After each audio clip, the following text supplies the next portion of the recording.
এর যুবক তুই কি জবাব দিবি বল? ও বাবা আপনি কি জবাব দিবেন? ভাই তুমি কি জবাব দিবা?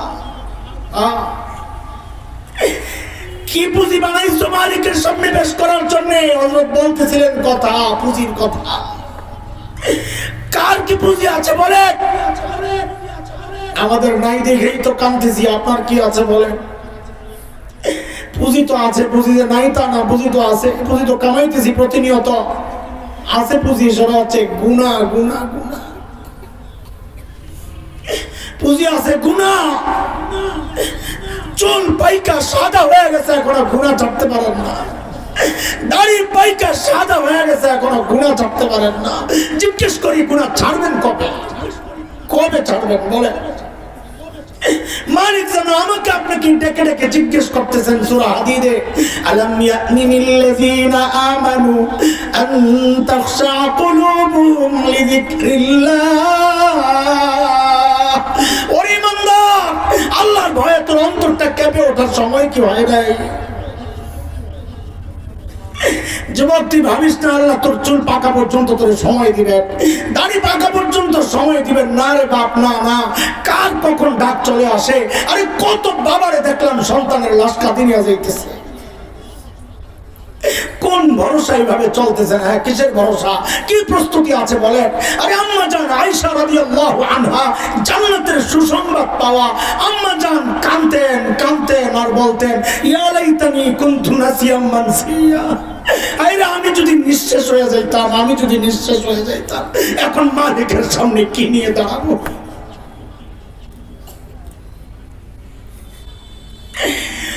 আর কত গুনাহ চলবে বলেন? আপনি আখিরাতের জন্য কবে প্রস্তুত হবেন বলেন?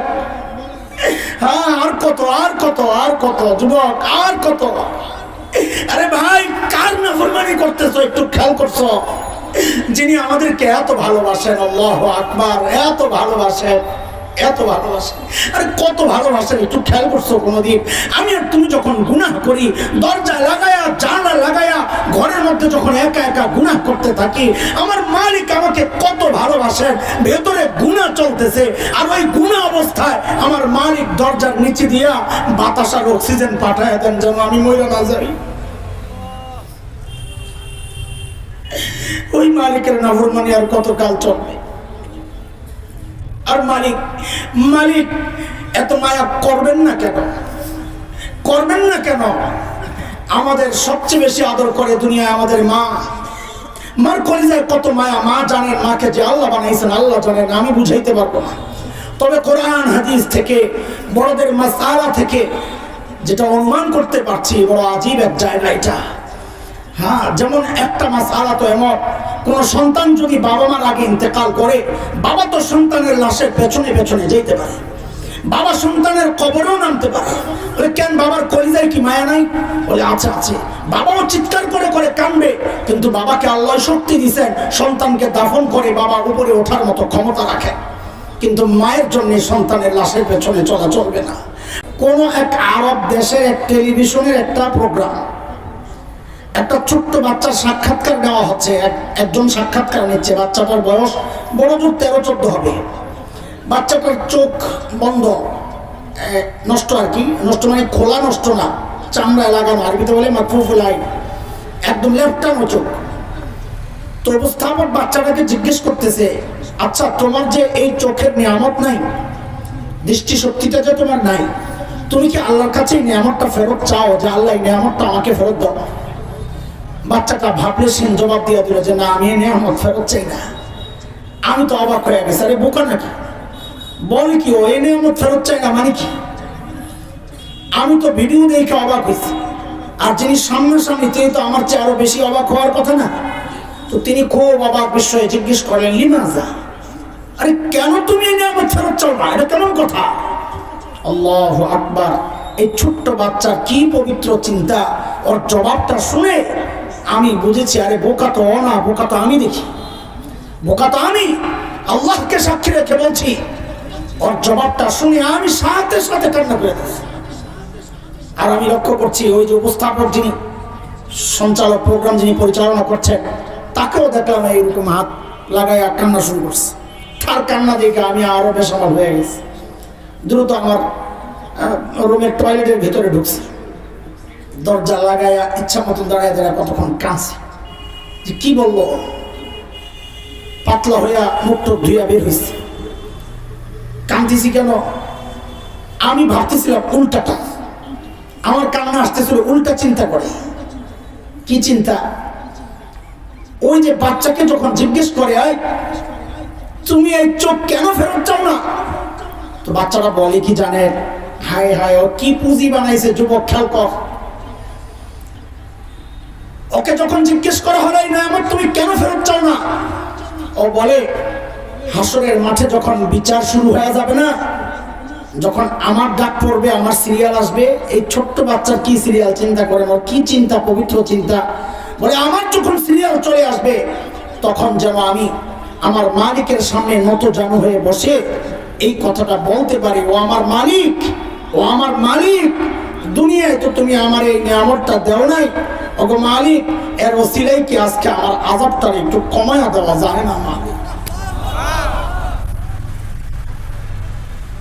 আমি কাঁদতেছিলাম উল্টা চিন্তা করে যে হারে আমার যখন সিরিয়াল আসবে, আমার যখন সিরিয়াল আসবে তখন আমার মালিক যদি আমার জিজ্ঞেস করেন ঠিক উল্টা প্রশ্ন, এরে হাসান জানি তোরে তো চোখের নিয়ামতটা দিছিলাম, তোরে তো এই জবানের নিয়ামত দিছিলাম, তুই তো ভোগও করছস, এখন আযাবটা একটু বাড়ায় দে, আমি কিছু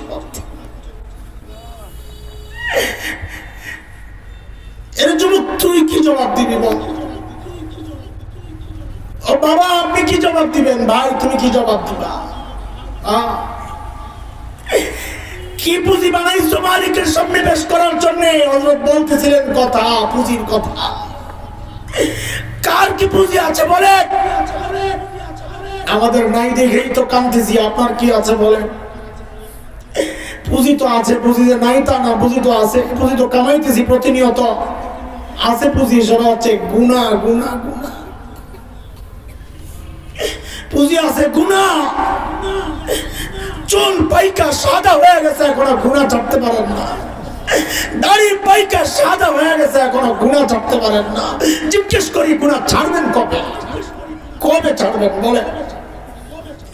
মালিক যেন আমাকে আপনাকে ডেকে ডেকে জিজ্ঞেস করতেছেন সূরা হাদীদে, আলাম ইয়ামিনিল্লাযীনা আমানু আন তাখশা কুলুবুহুম লিযিকরিল্লাহ। ওরে ইমানদার, আল্লাহর ভয়ে তোর অন্তরটা কেঁপে ওঠার সময় কি হয় নাই? যুবক তুই ভাবিস না আল্লাহ তোর চুল পাকা পর্যন্ত তোর সময় দিবেন, দাড়ি পাকা পর্যন্ত সময় দিবেন না রে বাপ, না না। কার কখন ডাক চলে আসে। আরে কত বাবারে দেখলাম সন্তানের লাশ কাঁদি নিয়ে যাইতেছে, কোন ভরসা এইভাবে চলতেছে না? কিসের ভরসা, কি প্রস্তুতি আছে বলেন? আরে আম্মা জান আয়েশা রাদিয়াল্লাহু আনহা জান্নাতের সুসংবাদ পাওয়া আম্মা জান কাঁদতেন কাঁদতেন আর বলতেন, ইয়া লাইতানি কুনতু নাসিয়াম মানসিয়া, আরে আমি যদি নিঃশেষ হয়ে যাইতাম, আমি যদি নিঃশেষ হয়ে যাইতাম, এখন মালিকের সামনে কি নিয়ে দাঁড়াবো?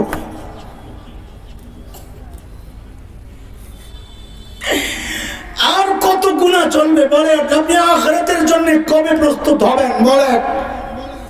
হ্যাঁ, আর কত, আর কত, আর কত যুবক, আর কত? আরে ভাই কার নাফরমানি করতেছো একটু খেয়াল করছো? যিনি আমাদেরকে এত ভালোবাসেন, আল্লাহু আকবার, এত ভালোবাসেন, এত ভালোবাসেন। আরে কত ভালোবাসেন একটু খেয়াল করছো কোনদিন?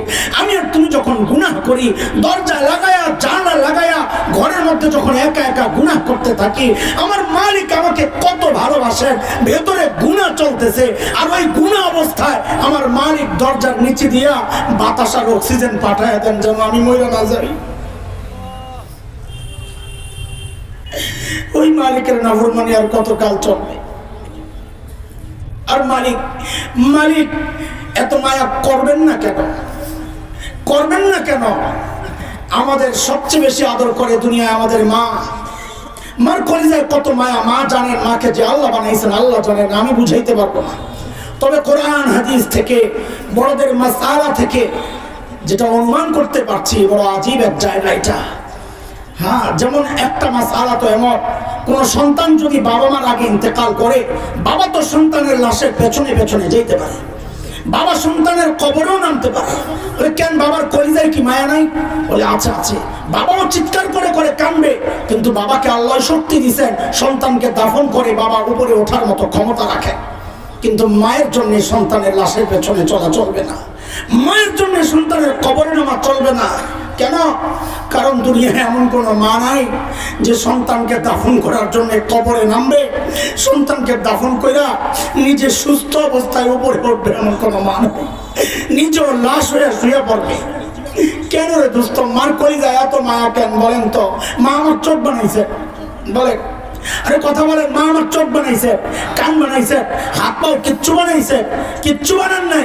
অল্প কয়েকদিন ভাড়াটিয়ার মতো পেটে ধারণ করেছেন, লালন করেছেন, তাতেই মার কলিজায় এত মায়া, এত মায়া। তাইলে যে আল্লাহ আমার চোখ বানাইছেন, ওই আল্লাহর কত মায়া। যে আল্লাহ আমার হাত পাও বানাইছেন, ওই আল্লাহর কত মায়া। হযরত আয়াত পড়তেছিলেন, ওই মায়ার কথাগুলোই আল্লাহ বলেছেন।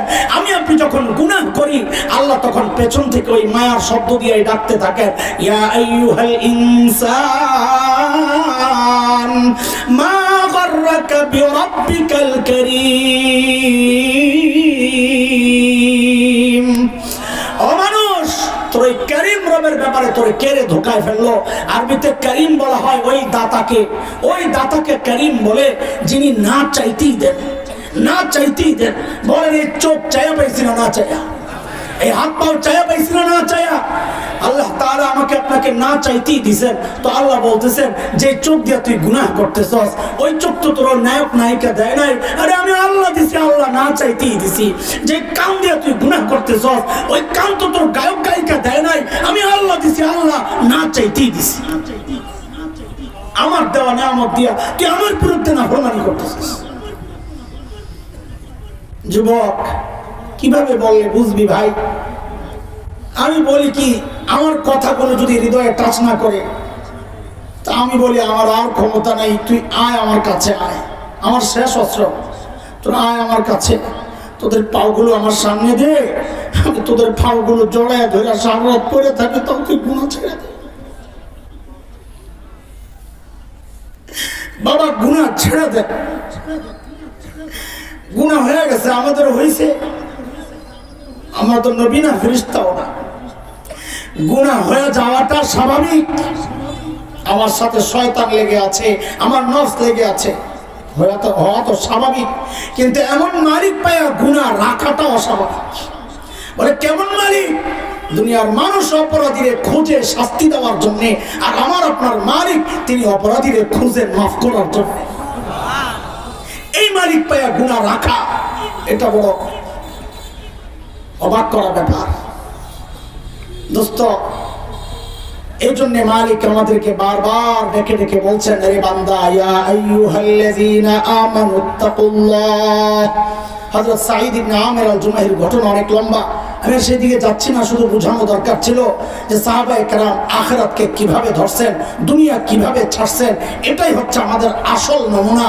আমরাও আখিরাতের জন্য এইভাবেই প্রস্তুতি গ্রহণ করব, দুনিয়াকে লাথি মারার চেষ্টা করব, দুনিয়া আমার পেছনে দৌড়াবে, আমি আখিরাতের পেছনে দৌড়াবো ইনশাআল্লাহ। আল্লাহ ওই কথাটাই ডেকে ডেকে সূরা হাশরে বলছেন, ইয়া আইয়ুহাল্লাযীনা আমানুত্তাকুল্লাহ ওয়াল তানজুর নাফসুম মা قدمت لغد واتقوا الله إن الله خبير بما تعملون। প্রত্যেকটা মানুষের উচিত তার আখিরাত নিয়ে চিন্তা করা, আখিরাতের পুঁজি তৈরি করা। আল্লাহ সুবহানাহু ওয়া তাআলা আমাদের সবাইকে নবী আলাইহিস সালামের হাদিস মেনে আমাদের সবাইকে আখিরাতমুখী বানায়া দেন।